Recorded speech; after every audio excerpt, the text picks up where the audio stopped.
Hello tout le monde, j'espère que vous allez bien et que vous m'entendez bien.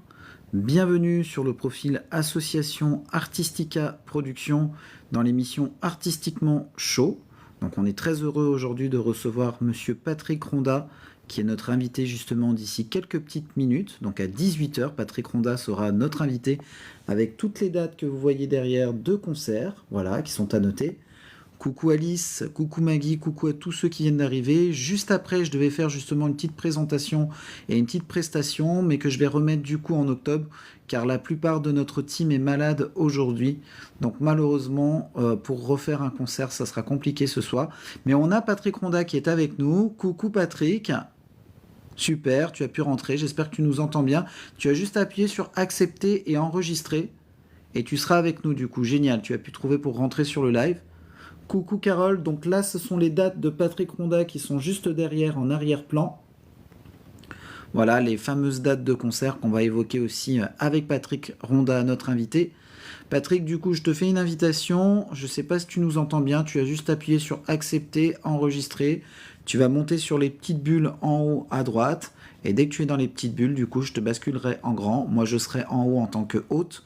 Coucou Carole, bienvenue, bienvenue, j'espère que le son est bon, que vous m'entendez bien. Patrick, je sais pas si tu m'entends du coup. Voilà, le temps que ça se connecte. Le son est bon. Super, monte Carole si tu veux. N'hésitez pas à venir poser toutes vos questions du coup à Monsieur Ronda, notre invité. Tu nous entends, Bon, Pat? attends, est-ce que j'arrive? Ouais, je t'entends. Super. Je fais monter deux, trois personnes en attendant qui ont certainement aussi des questions à te poser, donc n'hésitez pas. Voilà. Ouais, ça, Et dès que est-ce que tu es tu m'as prêt. Bonjour à là? tous. Coucou Alice, coucou Carole. Alors là, on t'entend en audio. Je te fais Bonsoir une Samy, invitation bonsoir à pour allumer tous. la cam. Coucou Carole, merci d'être là. Tu as De juste rien. appuyé sur activer, enregistrer, retourner la cam et tu seras avec nous. Voilà. Bon, écoute, ça a l'air d'être long. Alors là, on t'entend toujours, mais on ne voit pas. Il faut vraiment appuyer sur enregistrer. Pourquoi il met à attendre Alors écoute, nous, on t'entend très bien en audio. Je vais te refaire une invitation dans 30 secondes pour la caméra, parce que la caméra, je peux pas te la Attends, refaire. Ah bah voilà, non, ça doit être on bon. va te voir. Ça y est? L'écran est noir. Ah, là, on te voit. Yes. Coucou Pat. Oh, Super. c'est cool. On y arrive. D'ailleurs, on t'entend. Les applaudissements, les acclamations, génial. Super. Je fais juste deux, trois partages parce qu'on a encore 3 minutes d'avance. Comme ça, on est à Ouais. l'heure pour l'émission. Je te remercie beaucoup d'être Mhm. avec nous. Je profite de faire les petits partages. Voilà. Hop, on va inviter un petit peu de monde. 9, 12, 15, que je peux faire 15 invitations à la fois. Alors, j'y retourne. 6, 7, 8, 9, 10, 11, 12, 13, 14, 15. Parfait. On va y retourner encore une fois ou deux. Ok, alors on partage. 6, 9, 12, 15, 3, 6, 9, 12, 15. Ok, et je continue à faire mes petites invitations. Parfait, parfait, parfait, parfait. Patrick Morzier est arrivé, je crois. 15. Super. Est-ce que Patrick est là, Patrick Morzier? Il est là? Ouais, il vient d'arriver, il est là. Bon, Pat, je te fais monter aussi. Je sais que tu voulais être là aussi Ouais, avec nous en direct avec Patrick Ronda. Et puis bon, on va pouvoir commencer ouais, encore d'ici 2 petites minutes. Ah, il y a pas de Yann souci. Foivard qui est là également. Ah, Montiane, que tu dois connaître peut-être, Patrick. oui, je connais, oui. Ouais, voilà. Montiane. Voilà, c'est le temps que le réseau arrive. Patrick aussi, le temps que ta connexion se fasse, parce que Patrick est en Suisse. D'accord. Monsieur Patrick Mais oui, Morzier. je connais pas mal des fans de genre. Ouais, j'imagine. Yes, Pat. Tu nous entends, Patrick Morzier? La caméra a un peu de mal. Yes. Est-ce que vous me voyez? Est-ce que vous m'entendez? Yes. Ouais, J'ai pour eu moi un c'est mal de bon. chien à monter Ouais, là, ouais. je comprends pas pourquoi. Bon. Bon, enfin je suis là. Attends, Hello Quand même Patrick. hello. tu peux être en audio, Yann. Si tu veux monter, tu peux être juste en audio si tu veux. T'es pas obligé d'être en caméra, c'est comme tu veux, vraiment. Voilà. Voilà, voilà. Bon, bah, de toute façon, on va pouvoir commencer tranquillement. Les personnes vont arriver au fur et à mesure. Donc, Patrick Ronda, merci d'être avec nous. Déjà, merci d'avoir accepté l'invitation. C'est très gentil à toi. Voilà. Alors, pour résumer, on peut dire que tu es donc guitariste français. Ouais, oui. Voilà, guitariste français, effectivement. Donc, dans la lignée des Yngwie Malmsteen. Ouais, alors c'est toujours, enfin oui, on peut me mettre dans cette vague. Après, c'est toujours délicat de t'intégrer dans un mouvement spécifique. Disons que c'est vrai que je suis arrivé, on va dire, dans les années 80 avec un jeu qui fait partie d'une mouvance, oui, dont il a été le chef de file. Ouais. Mm. Exactement. Donc, il y a des styles de veines instrumentaux type Joe Satriani, Yngwie Malmsteen, Paul Gilbert. Oui, après, il y a plein de gens, si tu veux, Vaille, il y a plein de gens, voilà, on est arrivés tous, je pense, à un moment donné, avec des influences communes qui nous ont amenés à faire ça, ouais. Exactement, tout à fait. Donc ton genre musical, ce serait plus quoi? Métal progressif, rock instrumental, heavy metal, métal néoclassique, hard rock? Bah, je pense qu'il y a eu un peu de tout ça. Actuellement, je serais plus dans une espèce de hard rock progressif, hard rock progressif, ouais. Plus que métal, je Ok, suis peut-être un peu moins axé vers le métal maintenant, mais on va dire une sonorité plus classique hard rock et avec des atmosphères un peu planantes par moment, pas et des touches néoclassiques sans aller vraiment vers le néoclassique pur et dur. génial. Donc on va dire que Mm. tes influences, c'est quoi? C'est plutôt Aldi Meola, Richie Blackmore? Alors, c'est les influences, ça évolue tout au long de ta vie de guitariste. Donc, évidemment, au départ, on peut parler de Richie Blackmore, on peut parler d'Eddie Van Halen, on peut parler de plein de gens. Puis, il y a eu un choc à Di Meola, fin des années 70, début 80. Et puis ensuite, évidemment, j'ai mélangé tout ça et il y a eu cette influence de guitaristes qui sont arrivés avec ce même genre de mélange. Voilà, et je pense que c'est ça qui m'a amené où je suis aujourd'hui. Ouais. Génial. Donc tu es né un 12 octobre, Ouais. c'est ça, tu es né un 12 octobre, effectivement. Donc tu es actif vraiment depuis quoi? Depuis 85, ça va faire 40 ans bientôt. Oui, oui, même un peu avant, mais disons que je suis devenu professionnel dans ces années-là. Ouais, ça va bientôt faire 40 ans, ouais. Mm. Exact, ok. Alors je sais que tu commences à apprendre la guitare en 77 à peu près, à l'âge de 17 ans.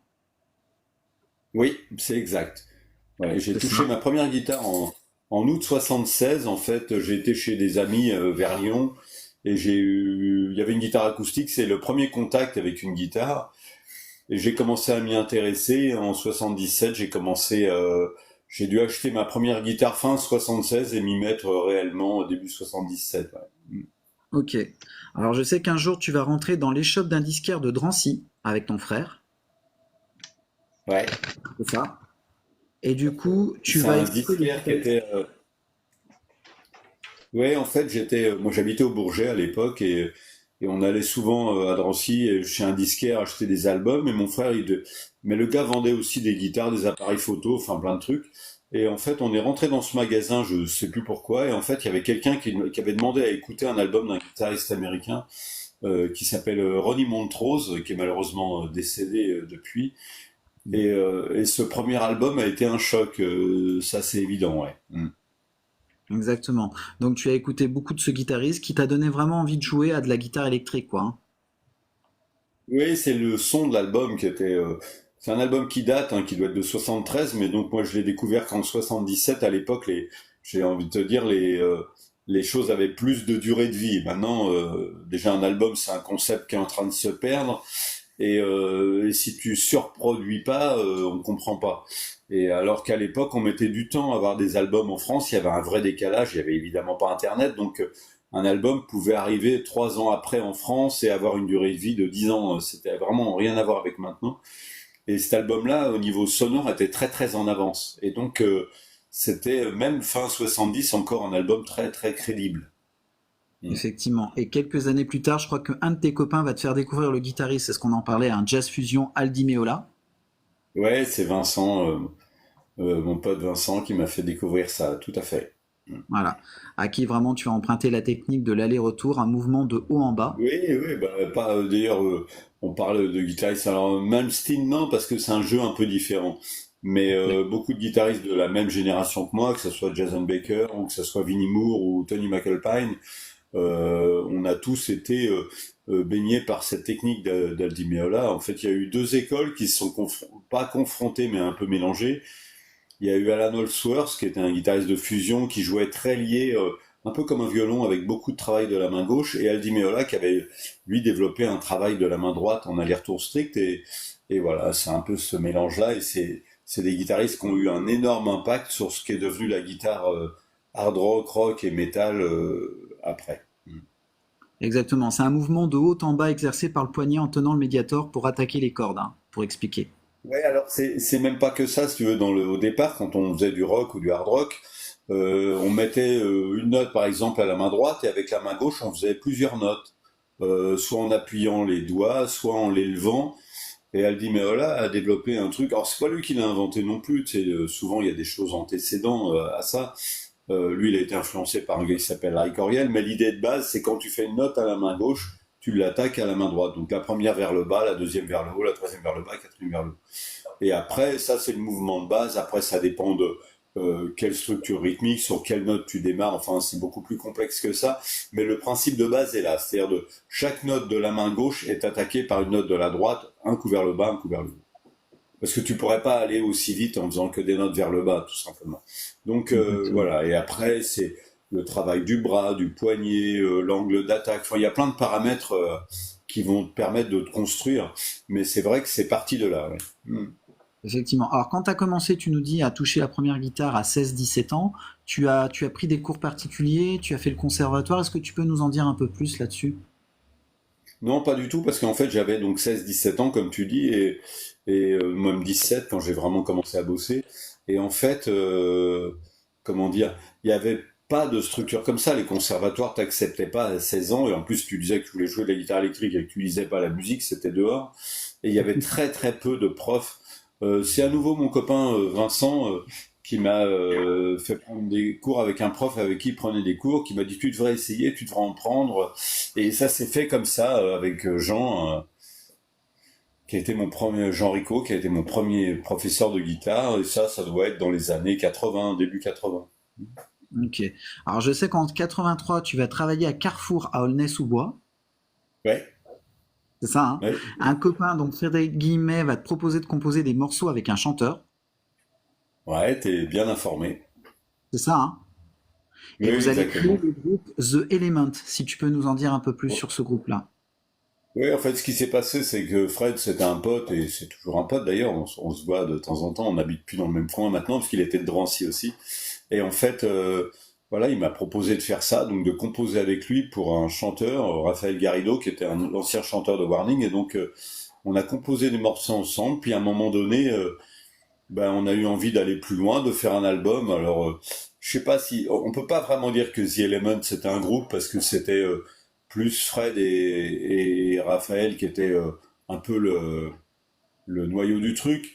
Mais en tous les cas, ça m'a permis de donner ma démission à Carrefour et ça m'a poussé à aller vers plus de guitare et en faire mon métier. Donc j'ai quitté Carrefour, je suis parti avec eux en Allemagne pendant quelques temps. On a trouvé un deal, on a enregistré un album qui a pas eu de succès, mais je pense que c'est une bonne part de notre faute, c'est-à-dire voire même de la faute du chanteur de Raphaël, parce qu'en fait il a voulu aller vers un.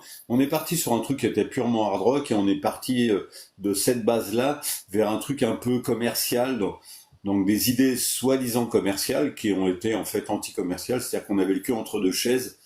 Et donc on était ni intéressant pour les gens de variété, ni intéressant pour les gens de hard rock. Et c'était absolument pas ni mon choix, ni celui de Fred. Donc voilà, on est parti, voilà, on a suivi le chanteur qui voulait aller vers ça. Et je pense qu'on a fait une grosse erreur. Et mais bon, c'est la vie, on apprend de ses erreurs. Et moi, quand je suis rentré d'Allemagne, j'ai eu vraiment envie de faire mon truc. Et j'ai donc fait ma première maquette instrumentale. Exactement. Mais malgré tout, il y a eu quand même un enregistrement qui a été fait dans une maison de disques. Est-ce que ça, on peut y retrouver quand même quelque part ce truc-là ou pas? Alors c'est Pour The sorti qu'en Element. vinyle, oui, ça doit être édité quelque part. Ouais, il n'y a pas eu de sortie numérique, c'est sorti qu'en vinyle, on a vendu très peu. Donc voilà, je pense que ça doit se trouver, mais sous quelle forme, j'en ai aucune idée. Ouais. Bon. Alors je sais qu'en 87, effectivement, tu vas commencer à donner des cours, commencer aussi à mettre en chantier ce qui deviendra ton premier album solo. Oui. C'est ça, hein. Et le premier album contenant l'un de ses titres est la compilation Hard Rock Rendez-vous. Ouais, ça a été le point de départ. C'est-à-dire que moi, j'ai fait au départ une maquette instrumentale. L'idée, c'était avant tout de, comment dire, c'était de me faire une carte de visite. J'avais pas forcément envie de faire une carrière instrumentale. Ça me paraissait pas tellement possible, parce que bon, il y avait beaucoup de mecs qui jouent bien, il y avait une grosse carrière de plein de guitaristes américains. Je me sentais pas forcément dans l'idée de partir là-dedans. La maquette instrumentale, c'était vraiment pour moi une carte de visite. Donc je l'ai envoyé un peu partout. J'ai été jusqu'en Angleterre. J'ai passé des auditions au Pays de Galles. Je suis parti en Suède, en Norvège. Enfin, j'ai passé des auditions. Certains groupes voulaient de moi, mais c'est moi qui voulais pas parce que musicalement ça me correspondait finalement pas, ou alors les groupes me retenaient pas. J'ai eu pas mal de périples comme ça. Et quand je suis revenu en France, il se trouve que j'avais eu des chroniques dans les magazines hard rock en France, et un producteur est tombé sur ça et m'a proposé donc de participer d'abord à une compilation, puis ensuite de me faire un contrat d'album pour mon premier album instrumental qui a été enregistré en 88, sorti en 89. Donc parce que les choses prenaient du temps. Maintenant, t'enregistres un album, tu le sors toi-même, il peut sortir le lendemain. À l'époque, fallait déjà trouver un enregistrement, fallait trouver une distribution, fallait voilà, il y avait beaucoup de contraintes, il y avait peu d'élus finalement. Alors c'était sans doute beaucoup moins démocratique que maintenant, parce que beaucoup de gens qui avaient du talent arrivaient pas à rentrer dans ce créneau-là. Par contre, ça donnait plus de chance à ceux qui étaient élus, parce que il y avait moins de, on n'était pas inondé d'informations et de musique comme on l'est maintenant. Et maintenant, exister, c'est sortir un disque, c'est faisable. En vivre, c'est beaucoup plus compliqué. C'est beaucoup plus compliqué. Alors, juste pour résumer, la compilation Hard Rock Rendez-vous, elle était éditée à Vogue, du coup, qui t'a fait vraiment Ouais. connaître d'un large public. Ça, faut le préciser. Et je sais qu'après, tu vas commencer une tournée française, et je voulais qu'on en parle avec Blue Oyster Cult. Ouais, c'est un groupe mythique. Alors c'est marrant parce que cette tournée-là, mon album a été retardé, la sortie, pour des raisons que C'est je ça. pourrais même pas te dire parce que je me rappelle pas. Mais en fait, du coup, l'album est sorti après la tournée, et donc j'ai eu la chance de faire la première partie de ce groupe, qui est un groupe légendaire aux États-Unis depuis les années 70, qui tourne encore, hein, qui existe encore, même s'il y a peu des membres d'origine. Il y a le leader principal qui est encore là, et j'ai eu la chance de faire 13 concerts avec eux à travers la France. Et ça a été, il y avait Christian Namour avec moi, Pascal Mulot, Alexis Tcholakian qui était avec nous au clavier. Et donc on a fait cette tournée française qui a été un élément important. C'était pas évident parce que j'étais pas, mon nom était pas vraiment connu, l'album était pas vraiment sorti, donc c'était un peu risqué. Mais ça, j'ai eu des très bons retours, et je pense que ça a aidé à installer mon nom. Et quand le premier album est sorti, on en a vendu assez vite pas mal. Donc, Just for Fun, qui confirme sa place de chef de Exact. file du métal instrumental. Mm. C'est ça, hein. Oui, Donc, chef il de est file, je sorti sais pas en, ce que c'était trop, mais oui, oui. C'est sorti du coup en vinyle en 89 ou uniquement en CD? Parce que c'était vraiment la fin du vinyle, si tu te souviens, et on commençait à amorcer le début du Alors, CD. je peux tout à fait te répondre. Il est sorti en vinyle, en cassette et en CD, et on a vendu quasiment un tiers de chaque. C'est-à-dire que le vinyle est encore présent. Ouais. C'est à partir du deuxième album où le vinyle a commencé à décroître pour disparaître. À partir d'Amphibia, il n'y a plus de vinyle. Et plus de cassette non Exactement, plus, je crois. exact. Donc en Mm. 91, bah, sort ton deuxième album, Rape of the Earth. C'est ça, Ouais. hein, donc tu participes au Monster of Rock, quand même en première partie Ouais, de en grands groupes septembre. tels que AC/DC, Metallica. Ouais, le 21 septembre 91, en fait, j'ai eu l'opportunité d'ouvrir pour les Monsters of Rock. Il y avait effectivement Queen's Reich, il y avait Black Rose, il y avait alors je crois qu'il y avait Motley Crue qui était sur les autres dates mais qui sont pas venus en France, et du coup je me suis retrouvé dans le truc. C'est moi qui ai ouvert, donc c'est pas été un moment facile, parce que quand tu ouvres, t'as pas forcément le son, il y a pas les lights, le public te connaît mais il y a une partie du public qui te connaît pas, qui vient juste pour voir AC/DC. Donc ça a été un peu difficile, mais ça, je croise encore énormément de gens qui m'ont dit, ah, la première fois que je t'ai vu, c'était là. Il y avait quand même entre 25 et 30 000 personnes c'était le premier concert de ma vie devant autant de monde. Donc et on a beau travailler l'instrument, il n'y a pas de cours pour jouer devant du monde, tu vois. Il n'y a pas d'école de musique qui te forme à jouer devant 30 000 personnes. Donc, à la fois au niveau du son, de la présence scénique, du public. Bon, avec Gloucester Cult, on avait fait quand même, c'était quoi, le Palais des Sports à l'époque, maintenant le Dôme, ça devait faire 5-6 000 personnes, mais là, on est beaucoup plus nombreux, et donc j'avais déjà eu cette petite expérience. Mais là, on était sur vraiment du plein air et beaucoup de monde, donc ça a été un peu compliqué. Mais ça fait partie de l'apprentissage d'un musicien. C'est pas juste jouer chez soi, c'est aussi se confronter à des choses, et ça en a fait partie. Et ça a été je pense, un tournant quand même dans ma carrière. Ça a été le point de départ réel des choses. Ouais. Tout à fait. Alors moi, ce que je te propose, Patrick, et puis bah, tous ceux qui sont là à écouter, Alice, Carole, Patrick Morzier, ainsi que tous ceux du chat, on peut s'écouter un petit titre, Donkey Island, enfin Island. Ah oui, donc il y a Island, oui, oui, tout à fait, qui est en fait, qui est sur l'album Ephemeral World. Allez, et ben on s'écoute ça, puis on revient dans l'interview juste après. Merci Patrick Ronda, merci d'être avec nous. Merci. À tout de suite. Thank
Bravo! Bravo! D'accord, bravo, bravo. Oui, maintenant, les acclamations, tout ce qu'il faut. Bravo, bravo. Moi, Bah, j'étais écoute, venu oui, te c'est voir pour cette tournée, je crois, qui était passée par le Transborder à l'époque. Au ouais. transborder. Mhm. C'est ça, j'étais venu te voir au Ouais, on Transborder. était passé avec, sur cette tournée avec Free Kitchen, un guitariste suédois, avec un groupe suédois, qui sont des copains à moi, et on a fait toute cette tournée ensemble, ouais. Mhm. Exactement, et avec Monsieur Patrice Gers qui était à la basse. Tout à fait. Exactement, je me souviens très très bien de ce moment-là.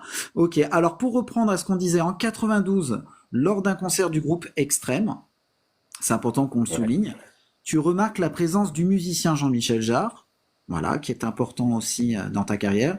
Donc je sais que tu vas décider de lui faire parvenir tes morceaux, et quelques semaines Oui. plus tard, c'est Jean-Michel qui te recontacte, puis va débuter, comme on le sait, une longue collaboration au cours de laquelle vous avez pu jouer dans les quatre coins du monde, que ce soit pour la tournée Europe en concert, à Hong Kong en 94, à la Tolérance en 95, ainsi qu'en Chine en 2004 et à Gdansk, entre autres, en 2005, ainsi qu'un concert à Monaco pour la Salle des Étoiles aussi en 2005, où on s'était revus justement.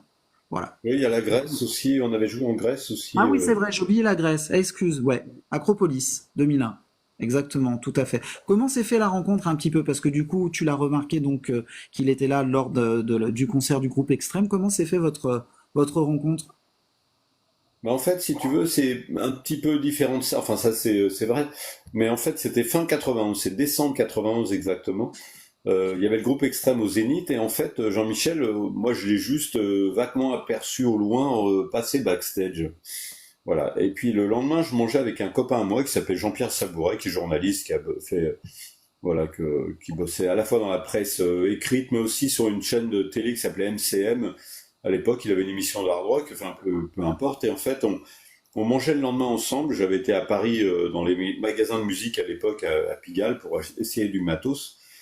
Et on mange ensemble et il me dit, t'as vu, il y avait Jean-Michel hier, et lui, il me dit, toi, ça serait peut-être, t'as déjà fait 2 albums, ça serait bien que tu collabores avec d'autres musiciens, que tu t'ailles ailleurs un peu.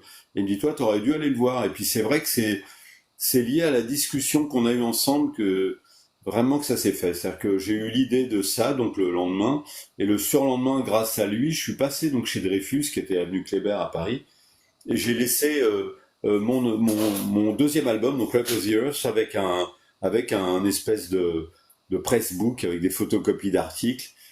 Et en fait, j'avais pas de contact, je connaissais personne là-bas, donc j'ai juste sonné à la porte, je suis tombé sur une secrétaire à l'accueil, je lui ai donné le dossier, et effectivement, 15 jours après, j'ai eu un message de Jean-Michel, que j'ai toujours d'ailleurs, qui est dans l'ordinateur, qui était à l'époque sur un répondeur, sur une mini cassette, mais je l'ai gardé parce que c'est un truc pour moi. Enfin, j'étais en train de jouer de la guitare en bas chez moi et puis je monte. Je dis tiens, il y a un message, j'écoute et là j'ai cru que j'allais tomber de ma chaise. Et Jean-Michel me disait voilà, on m'a transmis ton album, faut qu'on se voit. Là on est avant les fêtes, on laisse passer les fêtes et avant fin janvier on se voit, tu passes à la maison. Et donc il m'a laissé un numéro. Donc je suis retombé sur Fiona à l'époque et on a convenu d'un rendez-vous et voilà, je me suis retrouvé chez Jean-Michel, ça doit être fin janvier 92. 92. Et il m'a dit voilà, j'ai un projet d'album donc, qui est devenu Chronologie par la suite et j'aimerais bien mettre des guitares, j'aimerais bien faire une tournée européenne, j'ai ça en tête d'une forme un peu différente avec des stades et je pense que la guitare ça serait bien. Et on a convenu ensemble que je passe chez lui de temps en temps. Et en fait, si tu veux, ce qui est marrant, c'est qu'à notre première rencontre, donc fin janvier, il s'est passé un mois entre les deux. Et moi, entre les deux, j'ai bossé, c'est-à-dire que j'ai écouté pas mal de morceaux de Jean-Michel et j'ai commencé à mettre des guitares chez moi, des maquettes, mettre de la guitare sur certains morceaux. Et donc, je lui ai donné, quand on s'est rencontrés, je lui ai dit pour que tu te rendes compte un peu de ce que ça donne, parce que entre l'idée et la réalité, et voilà. Et donc, il a écouté ça, et puis après, on a eu souvent des contacts téléphoniques. Et je passais souvent à Croatie, alors des fois il n'avait pas le temps, il n'était pas là, mais je voyais soit Michel Guès, soit Patrick Pellamourgue, et on commençait à enregistrer des guitares sur des titres existants. On a bossé des soirées ensemble aussi, pour chercher des idées, voir un peu comment on pouvait intégrer. Alors Alors des fois, moi, j'osais pas mettre des guitares, que c'était le cas notamment sur Rendez-vous 2, où il m'a dit Ouais. non, mais le thème de clavier, tu peux le faire à la guitare, on l'enlève, le solo. Donc il m'a, des fois, moi, j'osais pas, je mettais des guitares en plus. Sur d'autres, comme Rendez-vous 4, il m'a dit mais pense à une intro, ça serait bien que tu fasses une intro. Voilà, il m'a donné des idées comme ça et on travaillait un petit peu. Je passais au studio, voilà, etc. Et puis petit à petit, ça s'est mis en place et la tournée s'est mise en place et on a commencé à répéter à Croatie avec toute l'équipe de musiciens, Sylvain Durand, Dominique Perrier, Francis Rimbert, Laurent Faucheux, Dominique, il y avait Mahu aussi aux percussions et Delacroix, voilà, à la basse. Voilà, donc, À la base, Guy Delacroix à la basse. Exactement, tout à fait. Donc il y Delacroix a à eu la les basse, prémices. exactement. Il y a eu les prémices, du coup, avec le concert de Zermatt, c'est ce qu'on disait hors antenne en 92, hein, c'est ça, dans les chalets de Ouais. Zermatt. Pour mon ami suisse Patrick Morzier qui est là également, c'est ça. Et puis bah ça a été une alarme qui swing, c'est important qu'on le rappelle parce qu'avant Chronologie, c'était une alarme qui swing, c'est ça Patrick, hein?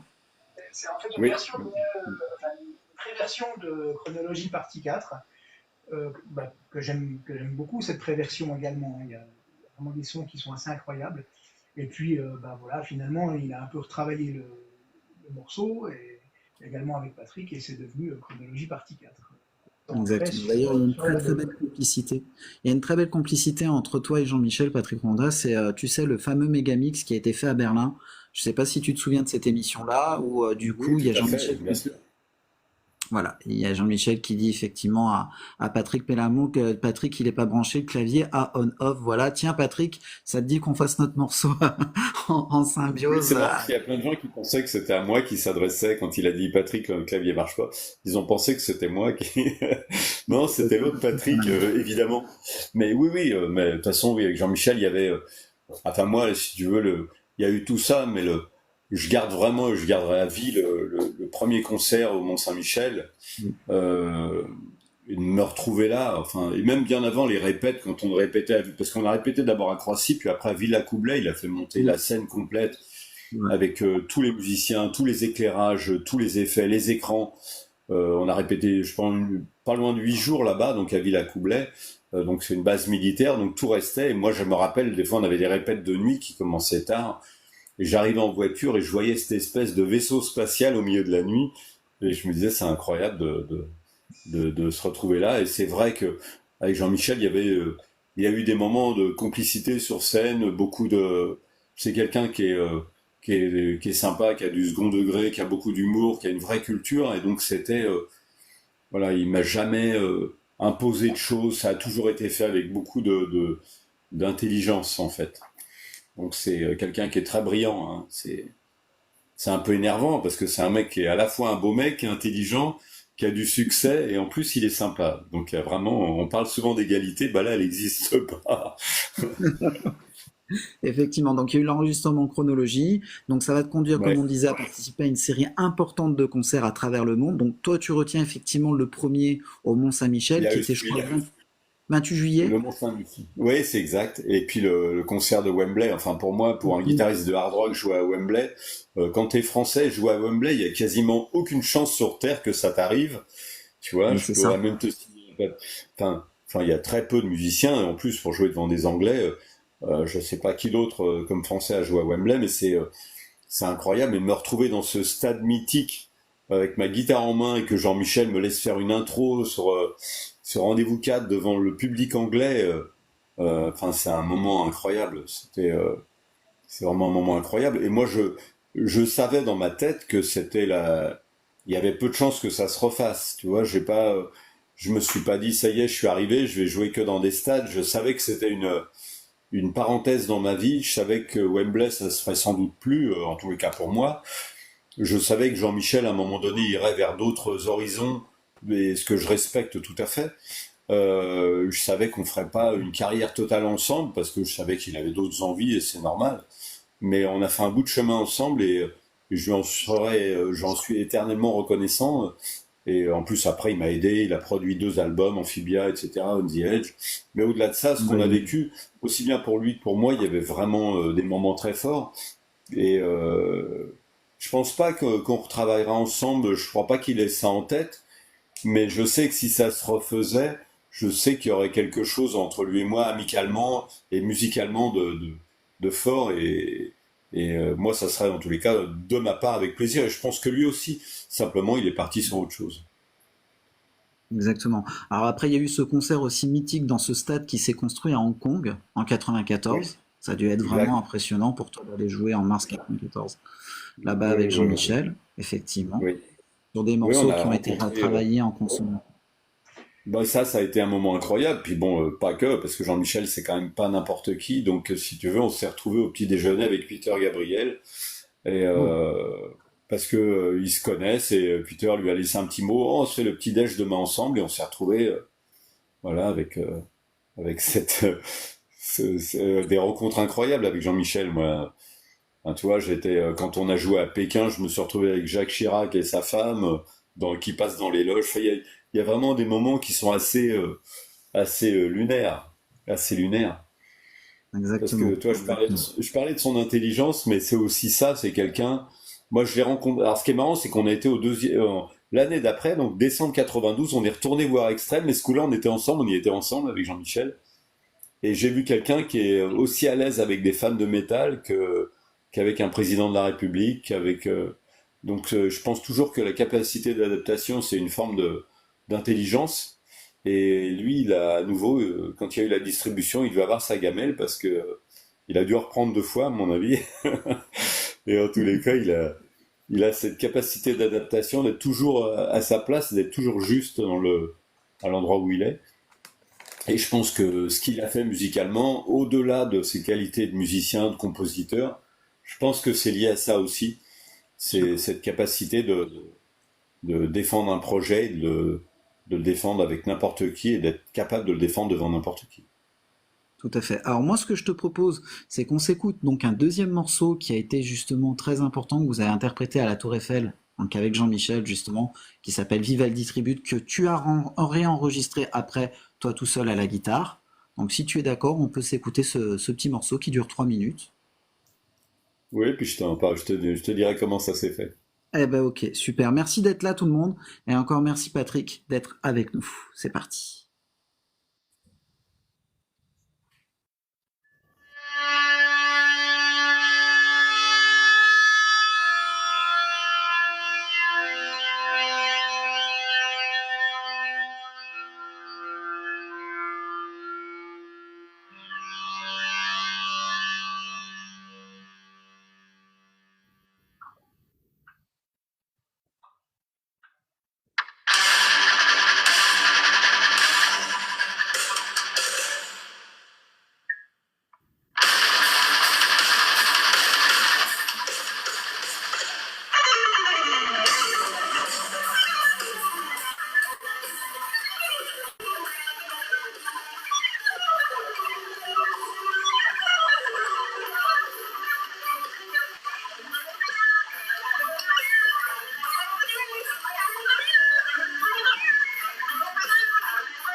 Bravo! Bravo, bravo, bravo. Super, super. Merci, Carole. Donc du coup, je crois que ce morceau, ne serait-ce qu'avec Jean-Michel, a été interprété 4 fois sur scène, en 95 pour Paris La Tolérance, du coup, sous la Tour Eiffel, en 2001 à l'Acropole, en 2004 pour Pékin, du coup, hein, l'année de la France en Chine, et Ouais, 2005 à Gdansk. Gdansk. C'est ça, Ouais. hein? Oui, c'est ça. En fait, ce qui s'est passé pour revenir sur ce morceau, en fait, j'avais fini Amphibia. J'avais Amphibia, mon album produit par Jean-Michel Jarre, enregistré pour une bonne partie à Croatie, même à Croatie. Et donc, et on se fait une écoute avec Jean-Michel et il me dit, il manque un titre quand même. Et puis il savait que je faisais beaucoup de pièces classiques. J'en faisais des fois à la balance avant les concerts, tout ça, et je bossais. Et donc il me voyait toujours faire ça. Il me dit, ça serait bien que tu trouves un morceau classique pour justement faire le lien entre ce que tu fais et que les gens voient la vélocité, mais avec une pièce qu'ils connaissent. Et donc il me dit cherche un morceau. Donc on a essayé plein de trucs. On est vite tombé sur celui-là, mais on s'est dit avec Jean-Michel c'est peut-être un peu trop évident. Donc j'ai continué à chercher. J'ai fait pas mal d'autres versions de morceaux. Et à un moment donné on trouvait pas vraiment. Il m'a dit bah écoute fais un arrangement du presto, fais un arrangement et puis on voit si ça marche ou pas. Donc je suis parti à la campagne, j'ai bossé sur le morceau, j'ai fait un arrangement, je suis revenu, je lui ai fait écouter, il m'a dit ouais ça c'est bon, ça marche, fonce. Donc j'ai enregistré ce morceau-là pour Amphibia. Donc il a été intégré à l'album et je l'ai enregistré avant le concert de, de Paris de la Tour Eiffel, de Concert pour la Tolérance. Et Jean-Michel m'a dit bah écoute ça serait bien que tu le fasses, qu'on le fasse au concert. Comme ça fera un truc avant la sortie de l'album. Et puis, et voilà. Et donc, on a fait une version un peu différente parce que, évidemment, c'était Laurent Faucheux, Guy Delacroix et les autres. Donc, c'était un peu différent. Mais j'avais fait la version d'origine déjà enregistrée. Voilà. Génial. Et Génial, génial. après ce concert-là, d'ailleurs, j'avais fait les guitares, j'avais tout fini sur. Mais on avait trouvé la version live de Paris un petit peu plus vivante. Donc j'ai refait les guitares en fait dans une version un peu plus live, un peu plus libérée, un peu plus voilà, un peu moins mécanique. Et donc j'ai refait une version différente. Génial. Alors, juste pour évoquer, effectivement, donc cet album s'enregistre en 96 sous la Maison Et Dreyfus. une dernière petite anecdote. Si Vas-y, je vous t'en prie. écoutez le presto sur l'album, le Vivaldi Tribute, il n'est pas accordé. Je suis très légèrement plus bas. Parce qu'en fait, moi, je l'avais enregistré à 160 à la noire, donc on sait la vitesse, le tempo. Et on l'a fait un peu plus lent avec Jean-Michel. On l'a trouvé quand on l'a enregistré, on l'a travaillé et qu'on l'a après enregistrement, il a été enregistré en vidéo pour la télé. Quand j'irai écouter, il est à 157. Il a un peu plus de 157. On l'a fait un peu plus lent. On le trouvait plus posé. Et du coup, avant de refaire mes guitares, on l'a baissé en tempo. J'ai été obligé de me réaccorder par rapport à ça. J'ai refait mes guitares un peu plus lentes. On trouvait que c'était plus musical, moins dans l'urgence et un peu plus musical. Donc c'est pour Ouais. ça qu'il n'est pas totalement accordé. Ok, super. Bah, écoute, merci beaucoup pour l'anecdote. Donc, c'est ce que tu disais, il y a une version studio de Vivaldi Tribute et aussi une reprise quand même qui était osée. C'est une reprise d'Equinox 4 quand même sur cet album-là. Oui, tout à fait. Oui, oui, oui, oui, oui. Alors ça, c'est une blague en fait. Enfin une blague. C'est-à-dire qu'au départ, moi, à force de jouer des morceaux de Jean-Michel, je les avais évidemment en tête. Et puis un jour, j'étais chez moi, puis je pense à la version d'Equinox, et moi je me dis, tiens, moi je l'aurais bien fait comme ça. Et je me fais une petite version, donc je maquette ça chez moi,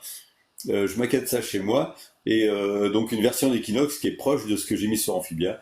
Et puis je la fais écouter à Laurent Faucheux, à Dominique Perrier, Francis, tout ça. Et puis c'est arrivé, on était une petite équipe sur la route, hein, enfin une grosse équipe, mais bon, ça finissait par se savoir. Et un jour, Jean-Michel me fait, mais c'est quoi cette histoire d'Equinox? Ben, je lui dis, écoute, j'ai fait une version comme ça chez moi. Il me dit, tu me fais écouter? Je lui ai fait écouter. Il m'a dit, mais c'est cool ça. Et je lui ai dit, tu te verras un problème à le mettre sur Amphibia? Il m'a dit, oh, non, non, au contraire. Et donc, ça s'est fait. Voilà. C'était un moyen de le Eh remercier ben aussi génial. d'être présent. Et puis de faire une version différente de ce qu'il fait lui, mais en même temps de lui rendre hommage. Voilà, je trouvais que c'était cool. Une très belle version, effectivement, tout à fait. Donc, lors de cette session d'enregistrement, tu vas t'associer à Tommy Aldridge à la batterie, Ouais, c'est ça? ouais, Voilà, Tommy Aldridge, ouais, batteur américain, ouais, qui est exactement. c'est un batteur incroyable qui a une carrière de dingue, qui tourne toujours, et en fait, voilà, il est venu enregistrer les batteries d'Amphibia et de d'On the Edge, et Patrice Guers à la basse et Phil Windrich au Exactement. clavier, ouais. Tout à fait. Exactement. Ok. Et en 98, je sais qu'après, tu vas participer à la tournée européenne du G3 avec Joe Satriani et Michel Schenker. Oui, tout à fait.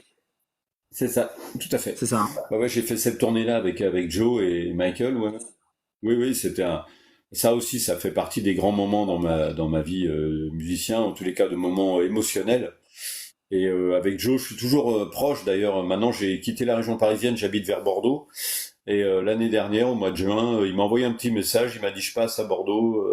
Ça te dirait de venir jouer un titre avec moi. Donc, il m'a invité à jouer encore. Donc voilà, quelqu'un qui est fidèle en amitié. Et pour moi, c'est une reconnaissance quand même. Donc, comme tous les gens à peu près normaux, j'ai toujours des doutes sur ce que je fais. Est-ce que c'est bien, pas bien? Est-ce que ça mérite? Est-ce que je mérite la place où je suis? Le fameux syndrome de l'imposteur. Et c'est vrai que d'avoir des gens comme ça qui te gardent en contact et qui t'invitent, c'est rassurant. Voilà. Bien Mm. sûr. Alors, je sais que tu as joué avec de nombreux autres guitaristes tels que Steve Lukather, si je dis pas de bêtises, Tony Oui, McAlpin et Face de Gary Moore. Toto, ouais, tout à fait. Oui, exact. Oui. C'est ça. Et ça va Oh, il y a une aussi belle marquer brochette, des... hein. J'ai joué avec plein de gens. J'ai joué avec. Oui, bah tu sais, j'ai joué avec Kiko Loureiro qui est rentré dans Megadeth après. J'ai joué avec Ron Tal qui est rentré dans Guns N' Roses. J'ai oui, j'ai eu la chance de croiser beaucoup de guitaristes et de jouer avec eux et d'avoir des rapports avec beaucoup d'entre eux. Mon pote Mathias qui est dans Free Kitchen aussi et puis plein d'autres. Voilà, mais ouais, ça t'apporte, ça te fait avancer, ça te fait évoluer et ça te rassure. Enfin, ça fait partie pour un musicien, pour moi, c'est important, ouais, les échanges. Surtout quand Tout ça à se fait. passe bien humainement. Et dans les cas qu'on a cités, ça s'est vraiment toujours bien passé humainement. Donc moi je détache pas l'humain de la musique. En fait, les gens peuvent être talentueux, brillants. Si c'est des vrais cons, j'ai pas envie de bosser avec. En fait, ça m'intéresse pas. J'ai pas envie de me mettre en stress. J'ai pas envie d'être dans une situation désagréable. Et je dis tout le temps, vaut mieux faire un boulot con avec des gens sympas qu'un boulot sympa avec des gens cons. Et je pense que c'est valable pour la musique aussi. Je crois que les personnes sont plus importantes que ce qu'on fait, voilà. Et Jean-Michel, ça a été, l'avantage, c'est que ça se passait bien aussi humainement. Mm. Bien sûr, c'est important, effectivement. Alors, je ne sais pas si tu nous entends bien, parce que des fois on te Mm. perd un peu au niveau de la Ouais, connexion, Patrick, hein. On en perd un petit peu des fois au niveau de la connexion. Donc des fois c'est un peu en décalé. Ça va, tu nous ah, entends bien? Oui. d'accord. Ouais, Moi, je là vous ça va, entends. Il tu y a nous des entends? petites micro-coupures, mais bon, mais ça va. La musique, pareil. Oui, oui. Bon, eh ben super, c'est parce que vu qu'il n'y a pas encore la fibre, t'inquiète pas, quand il y aura la fibre, ce sera beaucoup, beaucoup plus simple. Il n'y a pas de souci pour ça. Ouais, Alors je moi, je sais suis, que tu vas aussi, ouais, tu vas aussi faire des cassettes vidéo à l'époque pédagogiques qui s'appellent Virtuosité et Vélocité à la guitare. ouais, Et ça, c'est important qu'on en parle. Ouais. Où tu vas ouais. proposer de nombreux exercices sur la technique, justement, qu'on Ouais, parlait en ouais, début c'était d'émission, un. du Ouais, écoutez, ouais, j'ai parlé un peu de ma façon de jouer, comment je travaille, et j'ai donné pas mal d'exercices, et cette vidéo a eu un succès.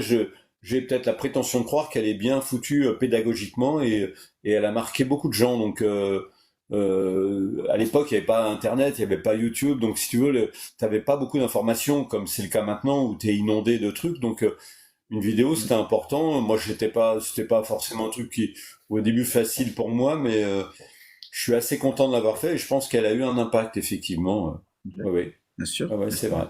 tout à fait. Donc après, tu vas avoir donc l'album, c'est ce qu'on disait, On the Edge en 99, où tu vas justement jouer avec le pianiste de jazz Michel Petrucciani. C'est ça, hein? Oui, rencontré d'ailleurs, rencontré au concert pour la tolérance. Il était venu voir Jean-Michel et il avait adoré ma version de Vivaldi, enfin la version qu'on faisait avec Jean-Michel, qui était issue de celle que j'ai fait en fait. Et donc, il a adoré le fait de le faire à la guitare. Il est venu me voir après et il a pris Amphibia chez Dreyfus. Il était chez Dreyfus aussi. Il avait pris Exactement. Amphibia. Un jour, j'étais chez Francis, il m'a attendu, j'étais en rendez-vous, il m'a attendu pour me le faire signer, ce qui m'a énormément touché. Et puis je lui ai proposé de venir jouer sur l'album d'après, donc On the Edge, et il m'a dit oui, oui, avec plaisir. Et donc il est effectivement venu jouer avec Didier Lockwood, qui était aussi chez Dreyfus au violon. Donc j'ai eu la chance d'avoir ces deux musiciens incroyables sur mon album. Mm. Génial, génial, génial. Donc après, on passe sur les années 2000. Tu vas jouer avec Yann Paris.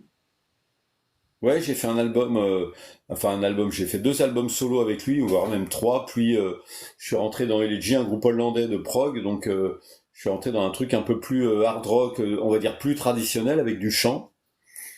Et voilà, ça c'est fait à partir de 99. J'ai bossé plusieurs années avec eux, on a tourné pas mal en Europe, on a même joué aux États-Unis avec Elegy. Et voilà, donc ça a été une belle expérience. Et après, je suis revenu à mes ma carrière solo et à refaire un album instrumental qui s'appelle Ephemeral World, qui est sorti en 2004. En 2004. Donc les deux albums, je crois qu'ils s'étaient sortis en temps d'éligie, c'est Forbidden Fruit en 2000 et Principle Oui, of Pain et en 2002. ouais, c'est ça. Les deux albums que j'ai fait à LG, il y a eu aussi trois albums du Consortium Project où j'étais Oui, alors pas le seul guitariste, pas en permanence, mais avec quasiment la même formation, avec d'autres guitaristes, mais et où on a tourné d'ailleurs. On a fait une tournée européenne avec le Consortium Project aussi. Ouais. Mm. exactement. Alors Ephemeral World, cinquième album solo, donc c'est ce qu'on disait, hein, qui se termine par une reprise de Johann Sebastian Bach, Ouais, très important, voilà. Donc c'est la partita numéro un en si mineur, pour violon seul. oui, exact. C'est Exact. ça. Bah, j'ai toujours aimé les pièces classiques et d'ailleurs à la suite de ça j'ai rencontré Hervé Nkawa, un pianiste classique, et on a, bah, t'allais sans doute en parler, fait un album en duo, donc piano à queue, guitare électrique, qui sont uniquement des sonates pour piano et violon, donc des pièces de duo en fait. On a enregistré ça en 2007, c'est sorti en 2008, Ouais. et ça a été vraiment bah, c'était un gros défi technique et musical, et on a fait quelques dates, on a joué en Italie, on a fait quelques concerts avec cette formule, et ça a été hyper important pour moi, ça a été vraiment un challenge, et c'était vraiment intéressant, pas facile mais intéressant. Mm. C'est ça. Et en 2008, il y avait donc le pianiste Hervé Nakawa, donc un Nkawa. duo Nkawa, ok, un duo guitare électrique piano de musique de chambre. Hein, c'est ce qui est dit, qui propose des adaptations notables de Mozart, de Beethoven, de Vivaldi. Donc c'était inédit, hein, Exact. c'était jamais fait encore à Oui, ce oui, jour. oui, d'ailleurs je crois pas qu'il y en ait eu d'autres comme ça, il y a eu moi j'ai écouté pas mal de choses, mais des albums comme ça dans cet esprit-là j'en ai pas vu d'autres. Donc c'était un concept un peu original. Je peux pas dire que ça a rencontré un succès dingue, parce que je pense qu'on était un peu à la croisée des chemins, c'est-à-dire que les gens de classique allaient pas vers ça, les gens de métal voulaient un son plus métal avec une batterie. Je pense qu'un album de musique de chambre en guitare électrique, c'était pas forcément où ils s'attendaient à des choses peut-être plus démonstratives, mais ce qui est une erreur parce qu'en fait c'est un album qui est extrêmement technique. C'est les gens associent toujours la technique à la vitesse, et Oui, et en fait, c'est une erreur. La vitesse, c'est qu'un des paramètres. Mais là, le travail technique est juste énorme. Donc ça a été, voilà. Mais en tous les cas, je suis très fier et très heureux d'avoir fait cet album. exactement. Puis l'année suivante, en 2009, tu fêtes tes 20 ans donc, de carrière avec un songbook qui est sorti. Je n'étais même Mhm. pas au courant de ça. J'ai lu ça, je savais pas que tu avais fait un songbook pour les 20 ans. Oui, j'ai fait un songbook avec des playbacks pour jouer, et où j'ai décortiqué les morceaux qui me semblaient importants dans ma carrière. Ouais. Mhm. C'est ça.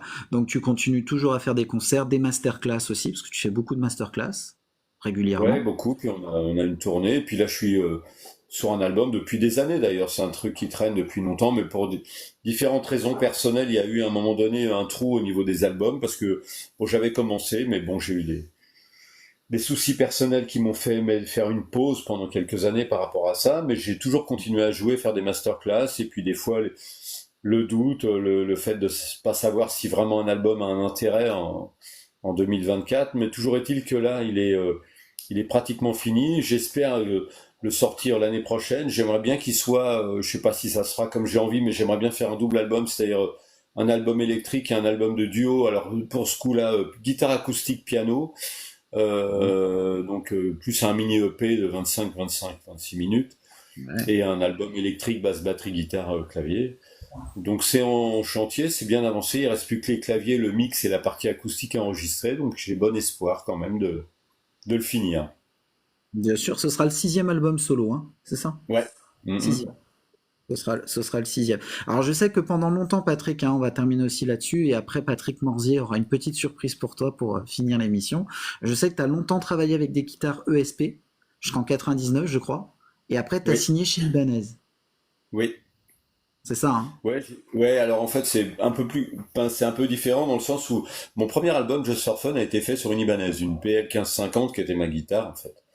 Et il se trouve qu'à l'époque Ibanez n'avait pas une politique de faire un deal, un endorsement, et j'ai été contacté par ESP, donc j'ai changé de marque pendant 10 ans, et il se trouve que la personne qui m'avait contacté fin 99 s'est fait retirer la marque ESP, donc du coup j'ai plus tellement envie de continuer parce que c'est surtout cette personne-là qui m'avait aidé, qui s'appelle Claude Godefroy, avec qui je suis toujours en contact. Et, suite au G3 de 98, les gens d'Ibanez ont commencé à s'intéresser à ma petite personne et ils m'ont proposé un deal et j'ai envie de te dire, je suis retourné chez Ibanez, voilà. Et je suis Exactement. chez eux depuis 99 et voilà, je suis très très content de ces guitares. C'est ça. Puis après, je sais que fin 2016, tu as signé chez Cole Clark pour les guitares acoustiques.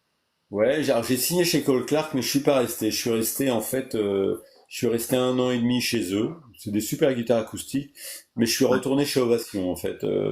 Plus récemment, j'ai signé avec Ovation parce qu'en fait, tous les morceaux acoustiques qui sont sur Just for Fun, Rape of the Earth, Amphibia, On the Edge, tous les morceaux sur ces albums-là ont été faits sur une Ovation.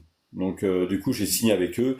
À l'époque d'Ephemeral World, j'avais bossé avec un luthier, Xavier Petit. On avait fait une guitare d'ailleurs que j'ai toujours, mais il est malheureusement décédé, donc voilà, il n'y a pas eu de suite au niveau du travail des instruments avec lui.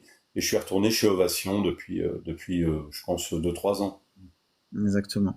Alors, je voulais juste qu'on évoque aussi dans les albums solo, c'est sûr que là, qu'il y a le sixième en préparation, qui est bientôt sous le point de sortir, ce que tu nous disais. Mais il y a quand même quelques albums qu'on n'a pas évoqués. Il y a l'album live Amphibia Tour Live en 98 qui est sorti, qu'il faut rappeler. Il y a eu un best-of aussi qui est sorti en 2006. C'est ça, Oui. hein? Voilà. Il y a eu un Qui a best-of en beaucoup été... 2006, il y a eu aussi un coffret 5 albums avec l'album avec Nkawa Oui, qui est sorti chez 1310 où il y avait 5 albums. exactement. Donc, Voilà. les albums, c'était Just for Fun, Rape of the Earth, Un Ephemeral World. Donc, l'album justement avec Hervé Nakwa et le live aussi, le concert inédit de 2005. Ouais. Oui, C'est parce ça. qu'en fait, à l'époque, oui, parce qu'en fait, j'étais parti de chez Dreyfus après, et les gens de chez Dreyfus voulaient pas qu'Amphibia et On the Edge soient dans ce coffret. Donc, du coup, on a fait un live où j'ai joué des morceaux de ces albums. C'était un moyen d'avoir ces titres-là présents dans un coffret sans avoir les titres de l'album. Voilà. Exactement. Et au niveau des collaborations, donc, je le disais tout à l'heure, la première c'était The Element en 85, mais il y a eu en 89 Squealer, en 93 bien évidemment il y a eu l'album Chronologie, il y a eu aussi Stone Age en 94 et 97 Oui, sur de toute l'album. façon, là, si tu comptes tout, là, je les ai sous les yeux.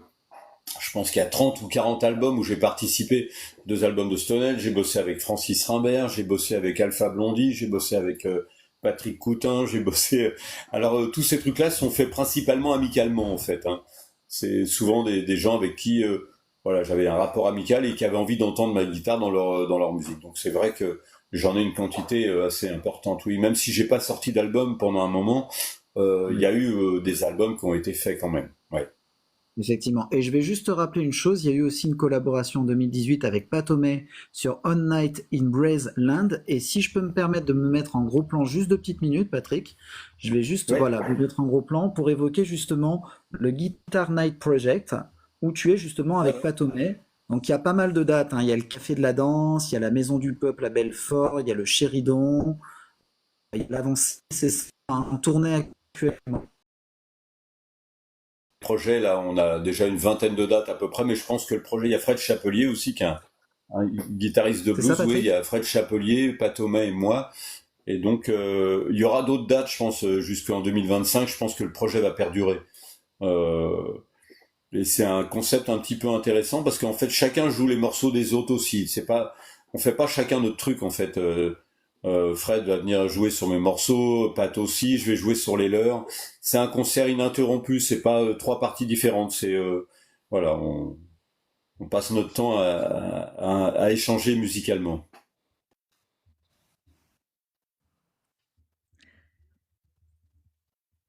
Génial. Eh ben, allez applaudir justement Patrick Ronda, justement Patomet et tous les Ah ouais, autres invités sur ces dates. S'il y en a d'autres, Patrick, tu me les feras avec plaisir. parvenir. Comme ça, je les donnerai à ma communauté ici, hein, pour que les gens puissent venir Oui. applaudir. On va juste prendre, s'il y a deux, trois petites questions rapidement, que ce soit Kono, Bapsi, Kat ou Carole ou Alice.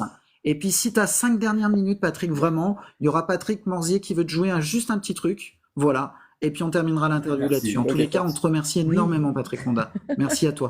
Est-ce qu'il y a des questions? Bonsoir à tous. Enchanté, Patrick, Bonsoir. de vous croiser Vas-y, ici. Kat. Moi, j'ai une question. Je suis vraiment très fan de No Flair et de Gary Moore. Je sais que vous avez eu l'occasion de croiser le deuxième et que, il me semble, il y a même une première partie d'un de ses concerts. Est-ce que vous avez kiffé justement de bosser avec eux et puis No Flair, je ne sais pas par contre si vous l'avez croisé ou si vous avez joué ensemble. Alors j'adore les deux, hein. Je suis un gros fan de Gary Moore, c'est évident, ça fait Ouais. partie des guitaristes qui Le roi m'ont du marqué. picking. Ouais, ouais. Et puis, Avec ce que Atkins, j'aime surtout, c'est son énergie en fait, à Gary Moore. C'est-à-dire c'était le mélange entre à la fois beaucoup de sensibilité, une certaine forme d'agressivité dans le jeu et une large palette comme ça, des fois très planant, très doux. Et j'adore Mark Knopfler. Alors plus en solo d'ailleurs que dans Dire Straits. Idem. J'ai toujours préféré son jeu, Ouais. mais voilà. Donc je l'ai jamais rencontré, Mark Knopfler. Gary Moore, pour vraiment être honnête avec toi, c'est pas un de mes meilleurs souvenirs parce qu'il a été très très difficile. Ça a été très compliqué de faire sa première partie au Zénith. Bon, alors comme en plus il est décédé, j'ai pas trop envie de m'étendre là-dessus, mais disons que ça n'a pas été le moment d'échange que j'aurais souhaité. Mais ça enlève rien, voilà, à ce que je pense de la personne et du guitariste qu'il était. Voilà. Oui, un guitariste fabuleux en tout cas, ouais. Ouais, ah oui, ça, il y a pas photo. D'ailleurs, on en fait avec le trio, avec Patomet et Chapelier, on est tous les trois fans de Gary Moore, donc on en fait assez souvent sur scène à la fin. D'accord. Samy, j'ai pas mes lunettes, alors j'ai pas vu où c'était les dates sur ton écran. Est-ce que vous Je venez en vais Bretagne? les remettre. Il me semble qu'il y a une date, alors je sais plus si c'est Quimper ou je crois qu'il y a une date à Quimper, non? Ah, c'est vrai?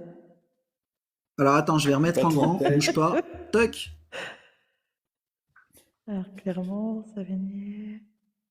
Le Café de la Danse, la Maison du Peuple, le Chéridon, Ah oui, l'Avancée, Quimper. la Rayonne, C'est quand la date? l'Empreinte. 2025?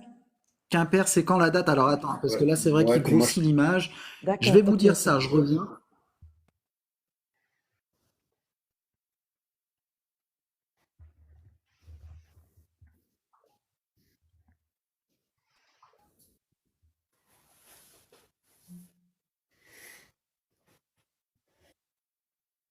Février. 22 février 2025, Quimper. Et puis, petite parenthèse aussi, moi j'aime bien Voilà. Yann Paris et votre collaboration à tous les deux, j'ai bien aimé.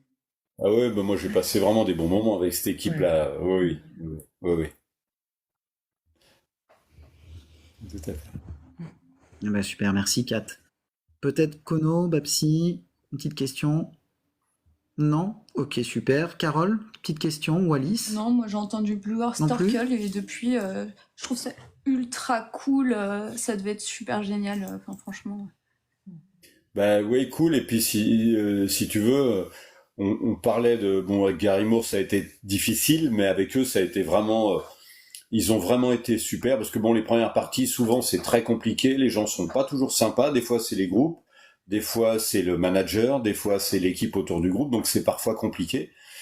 Et c'est vrai que j'ai souviens, la première date c'était à Strasbourg et on a fait notre balance et quand on est descendu de scène, ils étaient là, les gens de Blue Storkel, nous serrer la main, nous dire bienvenue sur la tournée, on est content de vous avoir. Donc ça a été le premier contact. Et le deuxième, moi je suis fan d'automobile, j'aime bien les vieilles voitures américaines. Et le leader Eric Bloom est fan aussi. Et en fait, quand on a joué au Mans, on a fait un concert au Mans. Il m'a appelé dans ma chambre, il m'a dit on va voir le musée du Mans, tu veux venir avec nous? Et donc ils m'ont emmené. Donc voilà, il y avait aussi ce côté-là. Et ils m'ont invité à jammer au Palais des Sports à Paris. ce qu'ils font pas énormément. C'est pas un groupe qui invite plein de gens, donc voilà, pour tous ces trucs-là, ça a été un moment incroyable, humainement et musicalement. Ouais. Ah oui, mais c'est fou, hein. C'est fou. Ouais. Mm. Super, merci Alice. Alors il y a une toute dernière question avant que Patrick se prépare, donc de Yann Foivard qui te demande, pour revenir un peu sur le contexte JMJ, qui te demande qu'est-ce que tu as pensé du dernier concert à La Rochelle? Ah bah écoute, c'était cool. Après, moi je préfère Jean-Michel dans une situation où il a plus de place. C'est-à-dire que moi j'ai du mal à voir les concerts de Jean-Michel quand il n'y a pas. Là, il y avait beaucoup de contraintes, donc il n'avait pas. Moi j'aime bien quand il y a voilà une scène énorme, quand il y a les éclairages avec un lieu spécifique. Je suis resté à cette période de genre, ou alors un stade où il y a vraiment beaucoup voilà d'éléments esthétiques. Après, c'était un super show, hein, c'était cool. Bon, même si j'aimais bien quand il y avait un guitariste. Enfin, il y avait de la guitare aussi, mais Mais c'est Bratislava, c'était pas mal. Bratislava aussi, 2-3 mois avant, quand ouais, même, mais avec c'était Brian énorme. May, Ouais, t'as ouais, t'as c'était dû énorme. suivre Ouais, aussi. ouais, c'est vrai. Bah, Ouais, j'adorais. Hein. Bon, Jean-Michel m'a dit qu'il jouait beaucoup plus fort que moi, qu'il lui avait ouais. dézingué les oreilles. Mais voilà, sinon, non, mais Dont le fameux blague à part, Jean-Paul. c'était un super concert. Oui, c'était. Puis j'étais sympa, j'étais content de le voir, Jean-Michel. On a été le voir. Après, j'ai revu David, Émilie, que j'ai eu tout jeune. Voilà, c'est aussi des moments. Il y avait toute l'équipe. Ça m'a fait vraiment plaisir de revoir David et Émilie aussi. Voilà, donc. C'est aussi, on a tellement passé de moments ensemble qu'il y a un côté familial, donc c'était cool. Et le concert était esthétiquement super, musicalement super. Après, moi, je préfère quand il a plus de place pour faire donner un peu plus d'ampleur au show. Blague à part sur le guitariste, j'aimais bien quand il y avait plus de musiciens quand même, soit un orchestre, soit un batteur, bassiste. Bon là, les musiciens qui sont avec lui en multi-instrumentiste sont talentueux, mais j'aimais bien quand il y avait je vais dire un groupe. Alors ça doit être mon côté rock'n'roll attardé, mais j'aime bien quand il y avait parce que je trouve que c'est ce qui permettait aussi à Jean-Michel de se démarquer de la vague électro, c'est-à-dire d'être dans un trip électro, mais avec un truc que les autres font pas. C'est-à-dire soit un orchestre symphonique, soit un batteur, un bassiste, un guitariste ou pas.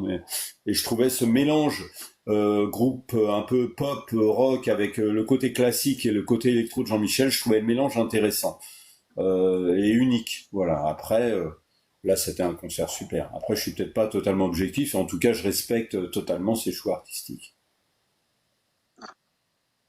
Voilà. Yann, Marc, on pense tous pareil. J'ai encore une petite question. Ça marche. Alors vas-y, Kat. Oui. Comme ça, prends Tout à l'heure, Patrick vous pour avez le moment. évoqué Vas-y. donc, votre nouveau projet avec mélange de guitare électrique et de guitare acoustique.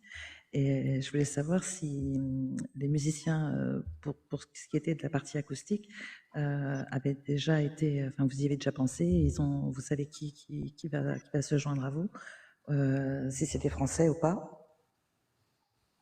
Alors oui, parce qu'en fait, ce qui se passe, c'est que dans mon groupe actuel sur l'album, il y a Manu Martin qui fait beaucoup de clavier, arrangements, qui est compositeur, qui dirige des orchestres, qui a enregistré à Abbey Road pour plein de gens, donc qui est un musicien hyper talentueux, et donc qui fait à la fois les synthés, les cordes, les orchestrations, un super pianiste.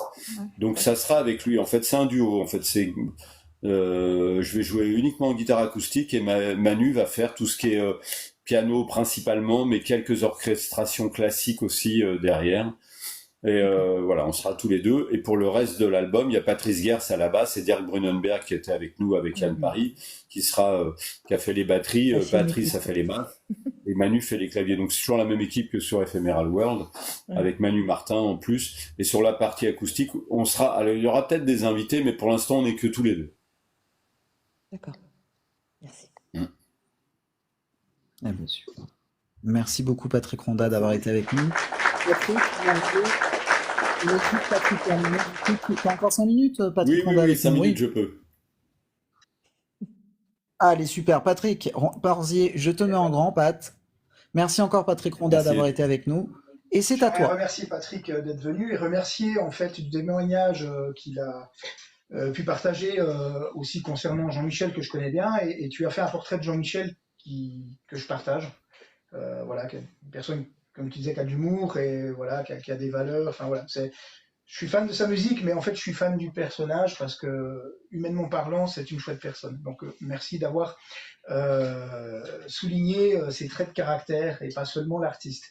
Je crois que tu as joué à Bruxelles le 24 août 93, où c'était donc également son anniversaire, sauf erreur, non? Oui. Voilà, ça, Ouais, j'avais même passé ma guitare à David qui avait joué pour l'anniversaire de c'est Jean-Michel. je crois. Ouais, c'est Oui. ça. Et je ne sais pas si tu te souviens, nous on s'est vu, c'était 2016 ou 2017, je pense 2017, si tu te souviens, en Suisse, à Gland, dans un petit magasin de musique, tu faisais une masterclass.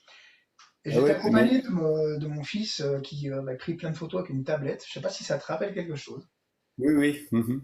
Voilà, donc mon fils est là, il est plus grand évidemment maintenant, il a 19 ans, mais il suit le live depuis sa chambre. Et en fait, ça nous fait bien plaisir de te revoir. Et dans ce cadre-là, si tu as encore quelques minutes, je t'ai préparé une petite surprise musicale qui devrait normalement te rappeler des souvenirs. Alors, il n'y a plus qu'à brancher et voir si tout fonctionne. Ah, ça arrive.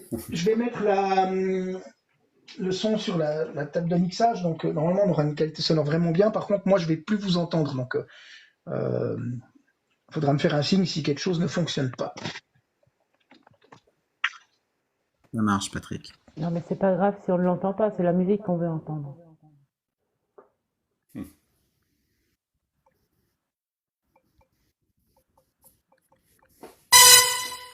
Ah ouais, ça y est.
Bravo, merci Patrick Moulin. Voilà. Coucou, je te mets en Je grand. sais pas si le son Merci. était bon. Ouais, si, c'était bien. Ok, parfait. Eh ben, je Merci pense que le beaucoup, premier en tout morceau, cas. tu l'as reconnu. Oui. Ah bah, super souvenir, ça, ouais. Alors, comme je suis pas guitariste, hein, tu te doutes bien que la guitare, je l'ai programmée. Hein. Bah, de toute façon, oui, mais en fait, l'idée de base avec Jean-Michel, c'était d'avoir la guitare et le séquenceur dans le même type de délai. Donc, voilà, Branché en fait, sur c'est le délai qui nous donnait le Moog, rythme. C'était. c'est ça.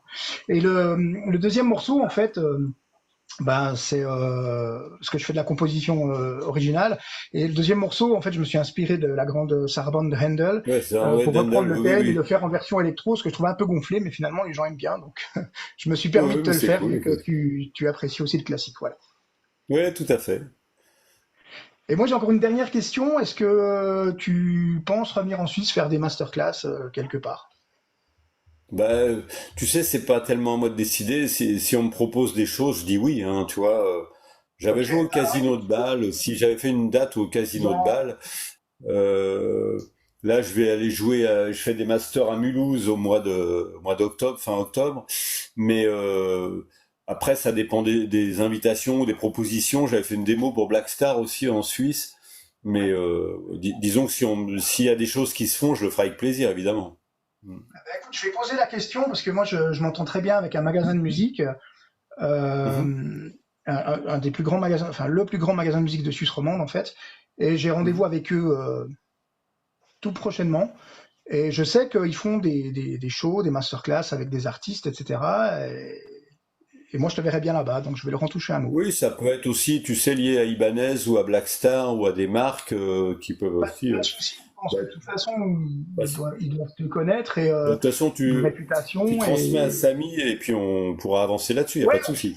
je te mets un MP si jamais, mais Ouais, tout à fait. ah ouais, j'ai une idée. Ben, merci beaucoup à Nickel. vous tous et puis Patrick j'espère Moulin, Merci à à bientôt. toi. Ça marche avec plaisir. j'espère qu'on refera une émission très bientôt. Merci Patrick Ronda, merci d'avoir Merci été à là. vous. Merci à vous. Merci pour ce moment. Bonne soirée. Merci.